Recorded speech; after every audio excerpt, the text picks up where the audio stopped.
सर्वप्रथम सर्वांना श्री स्वामी समर्थ. स्वामी महाराजांच्या कृपेने तुमच्या सर्व चांगल्या इच्छा पूर्ण होत हीच मी स्वामींच्या चरणी प्रार्थना करते आणि आजच्या व्हिडिओला सुरुवात करते. बघा, 28 ऑगस्ट रोजी रक्षाबंधन आलेलं आहे. दरवर्षी श्रावण शुक्ल पौर्णिमेला म्हणजे नारळी पौर्णिमेला आपण सगळेजण भावा बहिणीच्या अतूट नात्याची वीण असलेली राखी पौर्णिमेचा सण साजरा करत असतो.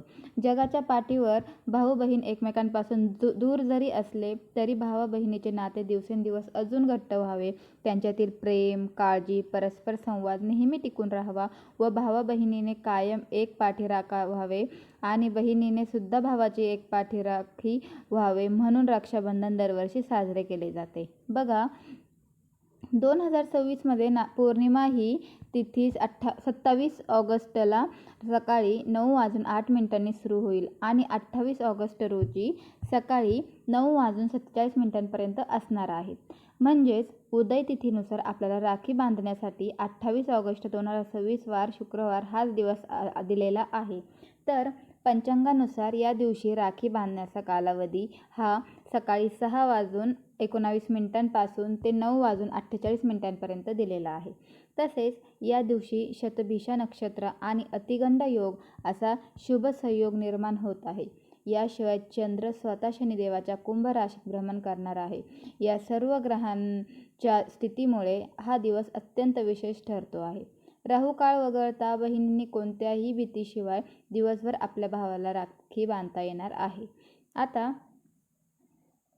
आता बघा, 28 ऑगस्ट रोजी खंडग्रास चंद्रग्रहण आहे, मात्र ते भारतातून दिसणार नाही. त्यामुळे ग्रहणासंबंधित वेदाधीन नियम पाळण्याचेही बंधन नाही. त्यामुळे स्वाभाविकच दिवसभरात तुम्ही राहू काळ वगळता कोणत्याही वेळेला भावाला राखी बांधू शकतात. ग्रहणाचा कुठलाही परिणाम राखी पौर्णिमेवर होणार नाही. मात्र परदेशात जिथे ग्रहण दिसणार आहे अशा ठिकाणी मात्र ग्रहण पार पडल्यावरच रक्षाबंधन करावं असा सल्ला ज्योतिषांनी दिलेला आहे. आता बघा, भद्रकालामध्ये रक्षाबंधनाचा सण साजरा करणे शुभ मानले जात नाही आणि त्यामुळे यंदा 2026 मध्ये रक्षाबंधन सणादरम्यान भद्रकाळाचे सावट आहे की नाही तर पहा. यंदा वैदिक पंचांगानुसार भद्रकाळाचे सावट रक्षाबंधनाला नाही, कारण 28 ऑगस्टला सकाळी सूर्योदय होण्याच्या अगोदरच भद्रकाल हा संपत असल्यामुळे 28 तारखेला आपल्याला राखी पौर्णिमेच्या दिवशी भद्रकालाची सावली नसणार आहे.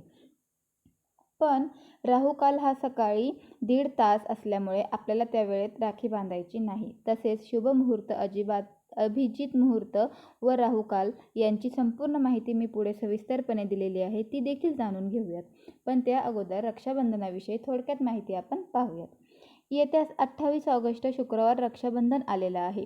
रक्षाबंधन कशा प्रकारे साजरे करावे, भावाच्या औक्षणासाठी ताट तयार करत असताना त्यात काय काय वस्तू ठेवाव्यात, औक्षण योग्य पद्धतीने कसे करावे व योग्य वेळेत करावे, या दिवशी कोणत्या नियमांचे पालन करावे, मासिक पाळी, सूतक, विटाळ, गरोदर महिला यांनी रक्षाबंधन साजरे करावे का, 3 शुभ मुहूर्त कोणते व राहू काळ कोणत्या वेळेत आहे, त्याबद्दल संपूर्ण माहिती या व्हिडिओमध्ये तुम्हाला मिळून जाईल. व्हिडिओ संपूर्ण बघा. चला तर मग व्हिडिओला सुरुवात करूयात. रक्षाबंधनाचा सण जरी भावा बहिणीचा असला तरी राखी एक मुलगी आपल्या वडिलांना, एक बहीण आपल्या दिराला, एक बहीण आपल्या आत्ते भावाला, मावस भावाला, मामे भावाला देखील बांधू शकते. एक आईसुद्धा आपल्या मुलाला राखी बांधू शकते.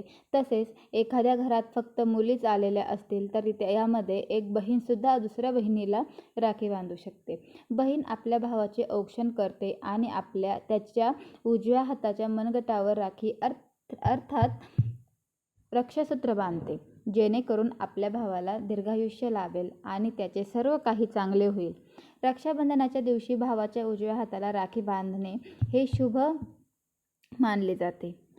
शास्त्रानुसार उजवा हात हा वर्तमान जीवनातील कर्माचा हात मानला जातो. यासोबत देवपूजा सुद्धा उजव्या हाताने करावी अशी ही मान्यता आहे. भावाने औक्षण करण्यापूर्वी घरातील देवांचे औक्षण करा व एक राखी देव्हाऱ्यात आवर्जून बांधा आणि त्यानंतर आपल्या घरातील मंडळीसोबत आपण रक्षाबंधन साजरे करू शकतो. राखी सूर्यास्ताच्या वेळेला बांधू नये. सूर्य मावळल्यानंतर आपल्याला औक्षण करायचे नसते, तेवढा नियम तुम्ही नक्की पाळा. आता बघूया औक्षणाचे ताट शास्त्रयुक्त पद्धतीने कसे तयार करावे. औक्षण करताना कोणकोणते साहित्य लागते ते आपण प्रथम पाहूयात. तर आपल्याला प्रथम ताम्हण लागते. त्यामध्ये आपण हळदी कुंकवासोबत बरोबर मध्यावर अक्षता ठेवायच्या असतात. तसेच उजव्या हाताला सुपारी अंगठी ठेवायची आहे. तसेच मध्ये निरंजन पेटवून ठेवायचे आहे आणि डाव्या हाताला कापूस व दुर्वा ठेवायचा. हे औक्षण ताम्हण खाली ठेवताना अगोदर तांदूळ खाली ठेवा आणि त्यावरती आपल्याला हे ताम्हण ठेवायचे आहे. आता ओवाळताना म्हणजेच औक्षण करताना ज्या गोष्टी वापरल्या जातात त्या आपण का वापरतो याबद्दल देखील थोडक्यात माहिती घेऊया. तर प्रथम निरंजन याविषयी माहिती जाणून घेऊयात. औक्षण करताना निरंजन का बरे वापरतो? जर निरंजन म्हणजे दिवा, त्याने ओवाळल्याने त्याच्या आयुष्यातील अंधार जाऊन त्याचे आयुष्य उजळून निघावे. निरंजन हे नेहमी 2 वाती किंवा 5 वातींचे असावे. त्यामध्ये तेल घालावे. हे लक्षात ठेवा. तूप घालून त्यात फुलवात घालून जे निरंजन आपण तयार करतो ते देवाला ओवाळण्यासाठी वापरले जाते. हिंदू संस्कृतीमध्ये आपण सर्व कार्य अग्नीला साक्षी ठेवून करतो. अग्नी हा परमेश्वर व आपल्यातील दुवा आहे. आपण त्याला ओवाळतो त्याचे शुभ कल्याण व्हावे अशी प्रार्थना सदिच्छा परमेश्वरापर्यंत अग्नीमार्फत जावी आणि म्हणून निरंजन पूजा आरती करताना दिवा लावतो.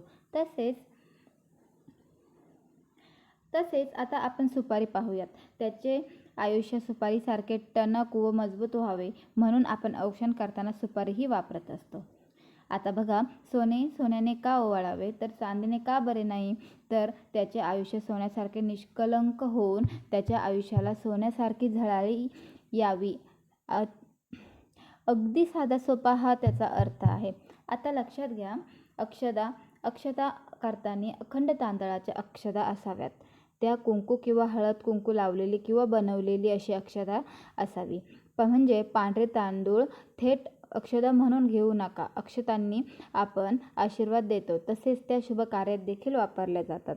ओवाळून झाल्यावर शेवटी डोक्यावरती कापूस ठेवायचा. म्हणजे कापसासारखा म्हातारा हो, म्हणजे कापसासारखे पांढरे केस होईपर्यंत तुला भरपूर आयुष्य मिळो असा कापूस डोक्यावर ठेवण्याचा अर्थ आहे. माझी आजी कापरासोबत दुर्वा पण घ्यायची आणि दुर्वासारखं ताट राहू दे आणि कापसासारखं म्हातारा हो असा आशीर्वाद द्यायची. थोडक्यात काय तर चांगले आरोग्य मिळो असा आशीर्वाद द्यायची. आता औक्षण कसे करावे ते बघूयात. सर्वप्रथम ताम्हण हे तांबे किंवा पितळेचे किंवा चांदीचे असावे. ताट किंवा ताटली नसावी. निरंजन लावावे. ओवाळताना पूर्व किंवा पश्चिम किंवा उत्तर दिशेला तोंड असावे. फक्त दक्षिण दिशेला नसावे. प्रथम पाट मांडावा. पाटाभोवती रांगोळी काढावी. त्या रांगोळीभोवती हळदी कुंकू टाकावे. नंतर औक्षण करताना भावाच्या डोक्यावर टोपी किंवा रुमाल ठेवायचा आहे. मधल्या बोटाने किंवा अंगठ्याने खालून वर आज्ञाचक्रावरती कुंकू लावायचे आहे आणि त्या कुंकवावरती अक्षता लावून उरलेला आशीर्वाद म्हणून अक्षता त्याच्या डोक्यावर टाकायच्या आहेत. नंतर अंगठी व सुपारी दोन्ही एकत्र घेऊन आपल्याला डाव्या बाजूकडून त्याच्या तोंडावरून ओवाळून उजव्या बाजूकडे न्यावी आणि ताम्हणाला स्पर्श करून डाव्या बाजूकडून उजव्या बाजूकडे तोंडावरून ओवाळून न्यावी. असे 2 वेळा करायचे आणि नंतर ताम्हणामध्ये सुपारी व अंगठी ठेवून द्यायची. त्यानंतर 2 हातात ताम्हण घ्यायचे. एका हातात ताम्हण घ्यायचे नाही आणि डावीकडून उजवीकडे म्हणजे घड्याळाच्या दिशेने 3 वेळा ओवाळायचे. ओवाळत असताना अक्षवंत हो, यशवंत हो, कीर्तिवंत हो असे ओवाळताना 3 वेळा म्हणायचे. ओवाळून झाल्यावरती भावाला राखी बांधावी. राखी बांधताना प्रथम भावाच्या उजव्या हातात नारळ द्यावा. त्यानंतर उजव्या हातात राखी बांधावी. एक गोष्ट लक्षात ठेवा, राखी बांधताना हात मोकळा न ठेवता हातात नारळ देऊनच राखी बांधावी आणि राखी बांधताना पुढील मंत्र म्हणावा. येन बद्धो बलिराजा दानवेंद्रो महाबल तेन त्वां प्रतिबद्धनामी रक्षेमाचल माचल. हा मंत्र प्रत्येक बहिणीने राखी बांधताना नक्की म्हणावा. या मंत्राचा उच्चार करूनच भावाच्या उजव्या हातात राखी बांधावी आणि नंतर भावाला काहीतरी गोड खायला द्यावे, जसे की पेढे, मिठाई वगैरे. आता शेवटी रक्षाबंधनाला बहिणीला ओवाळणी म्हणून काय द्यावे? भावाने बहिणीला ओवाळणी म्हणून काय द्यावे तर सोने देऊ नये, कारण सोने गरम असते आणि त्यामुळे बहिणीचा स्वभाव रागीट आणि तापट होतो असे म्हटले जाते. म्हणून बहिणीला ओवाळणी म्हणून चांदीच्या वस्तू देऊ शकतात, मिठाई, कपडे, पैसे देऊ शकतात. त्यानंतर भाऊ लहान असेल तर बहिणीच्या भावाने पाया पडावे, भाऊ मोठा असेल तर बहिणीने भावाच्या पाया पडावे. तर अशा पद्धतीने तुम्ही रक्षाबंधन हे साजरे करू शकतात. आता जर तुमच्या घरामध्ये सोयर असेल, सुतक किंवा असेल तर तुम्ही रक्षाबंधन साजरे करू नका.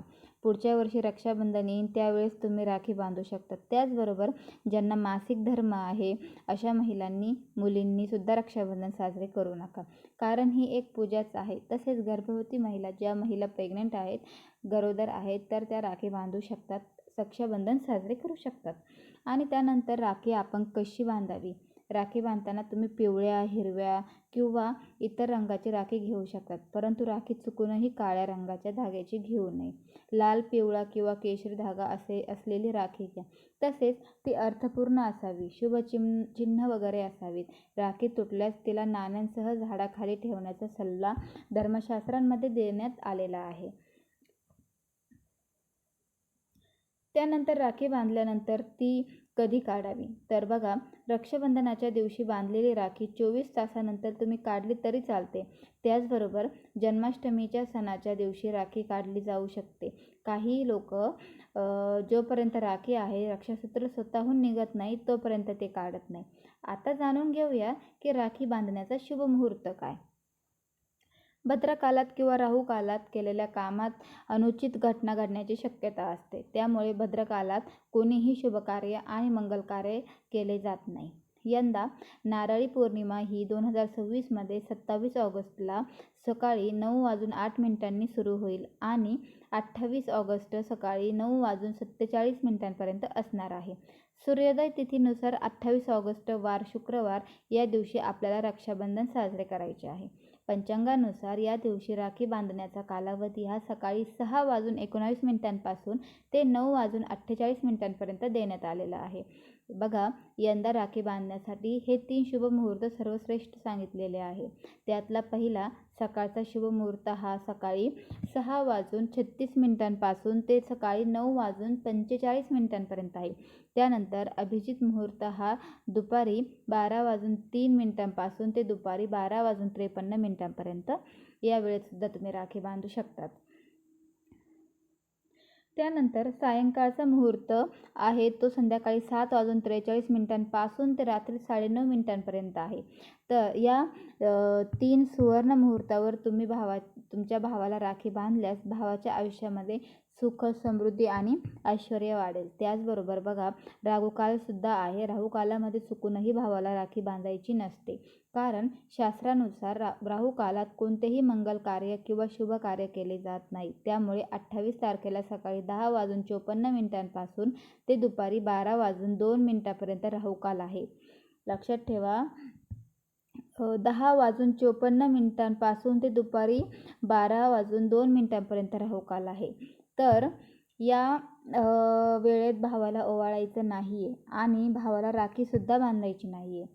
जर तुम्हाला पौर्णिमा तिथी संपण्या अगोदरच भावाला राखी बांधायची असेल तर 28 तारखेला सकाळी 9:30 अगोदर तुम्ही राखी बांधू शकतात. पण ही पौर्णिमा तिथी सूर्याने बघितलेली आहे आणि उदय तिथीनुसार आपण 28 तारखेला पौर्णिमा साजरी करणार आहोत. तर ही दिवसभरासाठी पौर्णिमा तिथी मानली जाते. त्यामुळे भले पौर्णिमा तिथी संपलेली असेल पण ही सूर्याने बघितलेली आहे, म्हणून 9:30 नंतर सुद्धा दिवसभर तुम्ही भावाला राखी बांधली तरी सुद्धा चालते. दरवर्षी भावाला राखी बांधण्यासाठी भद्रकाळाचा खूप अडथळा असतो, पण यंदा मात्र रक्षाबंधनाच्या दिवशी भद्रकाल नाही आहे. त्याचप्रमाणे चंद्रग्रहण यावर्षी राखी पौर्णिमेला आहे, पण ते आपल्याला भारतात दिसणार नाही. त्यामुळे संपूर्ण दिवसभर तुम्ही भावाला राखी बांधू शकतात. पण राहुकाल जो आहे तो आपल्याला वगळायचा आहे. राहुकाल सोडून मग तुम्ही दिवसभरात कधीही भावाला राखी बांधू शकतात. आणि आपण दर महिन्याला जो पौर्णिमेचा सत्यनारायण घालतो त्याबद्दल देखील माहिती घेऊया. पौर्णिमेचा सत्यनारायण तुम्ही 27 तारखेला संध्याकाळी प्रदोष काळामध्ये करू शकतात. पण काही कारणाने 27 तारखेला तुम्हाला सत्यनारायण करणं शक्य झालं नाही तर तुम्ही 28 तारखेला सुद्धा दिवसभरामध्ये कधीही संध्याकाळी प्रदोष काळामध्ये सुद्धा सत्यनारायण करू शकतात. कारण 27 तारखेला जरी पौर्णिमा तिथी असली तरी 28 तारखेची पौर्णिमा तिथी ही सूर्याने बघितलेली आहे, त्यामुळे ती दिवसभर मान्य असणार आहे. म्हणून 28 तारखेला सुद्धा दिवसभर तुम्ही सत्यनारायण करू शकतात. तर आपण या व्हिडिओच्या माध्यमातून रक्षाबंधनाच्या संदर्भातील संपूर्ण माहिती जाणून घेतलेली आहे. तर ही माहिती तुम्ही जास्तीत जास्त शेअर करा, जेणेकरून इतरांना ती माहिती उपलब्ध होऊन जाईल. तसेच व्हिडिओला नक्की लाईक करा, शेअर करा व चॅनलला सबस्क्राईब केलेलं नसेल तर चॅनलला सबस्क्राईब करा. आणि व्हिडिओ शेवटपर्यंत पाहिल्याबद्दल तुमचं मनापासून खूप खूप आभारी आहे.